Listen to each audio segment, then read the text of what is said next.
శాసనసభలో వైకాపా ఎమ్మెల్యేలు రోజా, కొడాలి నాని ప్రవర్తనా శైలి సరిగా లేదని నిజ నిర్ధారణ కమిటీ నిర్ధారించింది. సభ్యుల్ని కఠినంగా శిక్షించాలని సిఫారసు చేసింది. వైకాపా సభ్యులు శాసనసభలో క్షమించరాని అర్హత లేని తప్పులు చేశారని అభిప్రాయపడింది.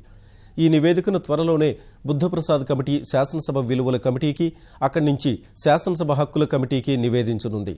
ఈ కమిటీ నివేదికను వైకాపా ఎమ్మెల్యే శ్రీకాంత్ రెడ్డి వ్యతిరేకించారు.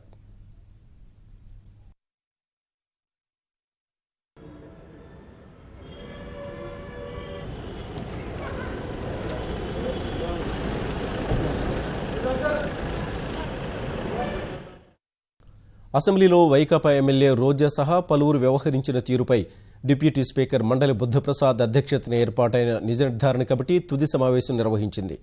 శాసనసభలో వైకాపా ఎమ్మెల్యే రోజా తనను అసభ్యకర పదజాలంతో దూషించారని, ఆమె వ్యాఖ్యలతో తనకు సమాజంలోనూ కుటుంబంలోనూ ఇబ్బందిగా ఉందంటూ తెదేపా ఎమ్మెల్యే అనిత స్పీకర్ వద్ద చేసిన ఫిర్యాదు మేరకు ఈ కమిటీని ఏర్పాటు చేశారు. ఈ కమిటీకి డిప్యూటీ స్పీకర్ మండలి బుద్ధప్రసాద్ చైర్మన్ కాగా, తెలుగుదేశం పార్టీ నుంచి ఎమ్మెల్యే శ్రావణ్ కుమార్, భాజపా నుంచి ఎమ్మెల్యే విష్ణుకుమార్ రాజు, వైకాపా నుంచి ఎమ్మెల్యే శ్రీకాంత్ రెడ్డి సభ్యులుగా ఉన్నారు.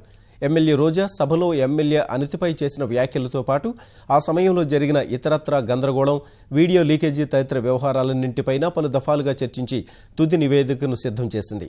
ఆ రోజు సభలో జరిగిన వ్యవహారం మొత్తానికి సంబంధించిన వీడియోలను పూర్తిగా పరిశీలించిన కమిటీ ఎమ్మెల్యే రోజా సహా వైకాపా ఎమ్మెల్యేలు కొడాలి నాని, చెవిరెడ్డి భాస్కర్ రెడ్డి, జ్యోతుల నెహ్రూ, కోటంరెడ్డి శ్రీధర్ రెడ్డి సభలో ఎమ్మెల్యేలపైన, మంత్రులపైన, స్పీకర్ పైన, ముఖ్యమంత్రిపైన శాసనసభ నియామకాలను ఉల్లంఘించి దుర్భాషలాడారని తేల్చింది.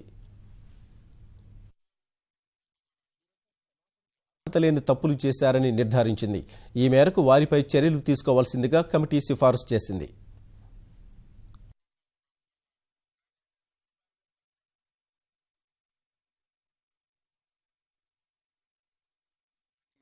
అలాగే చెవిరెడ్డి భాస్కర్ రెడ్డి గారు, తర్వాత జ్యోతుల నెహ్రూ గారు, కోటంరెడ్డి శ్రీధర్ రెడ్డి గారు, వీళ్ళందరూ కూడా అసభ్య పదజాలం, నోటికొచ్చిన పదజాలం, చెప్పడానికి అలవి కాని బూతు మాటలు మాట్లాడారు.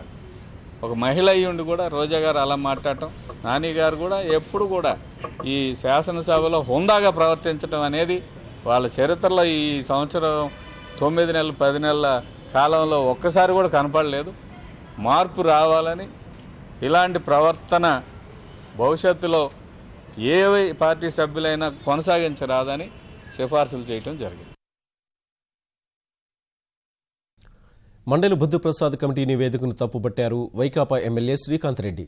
సభలో సభ్యుల వ్యవహార శైలిపై కమిటీ ఏకపక్షంగా నివేదిక సిద్ధం చేసిందని ఆరోపించారు. దీనిపై తన నిరసనను కమిటీకి నివేదించినట్లు ఆయన చెప్పారు.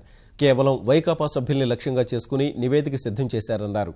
వైకాపా సభ్యులు రోజా, కొడాలి నాని కంటే కూడా మంత్రి అచ్చెన్నాయుడు, ఎమ్మెల్యే చింతమనేని ప్రభాకర్ సహా పలువురు టీడీపీ ఎమ్మెల్యేలు తమ ఎమ్మెల్యేలపై దారుణమైన వ్యాఖ్యలు చేశారని, వాటిని ఎక్కడా నివేదికలో పొందుపరచకుండా కేవలం వైకాపా సభ్యుల తీరునే తప్పుపడుతూ నివేదిక రూపొందించారన్నారు.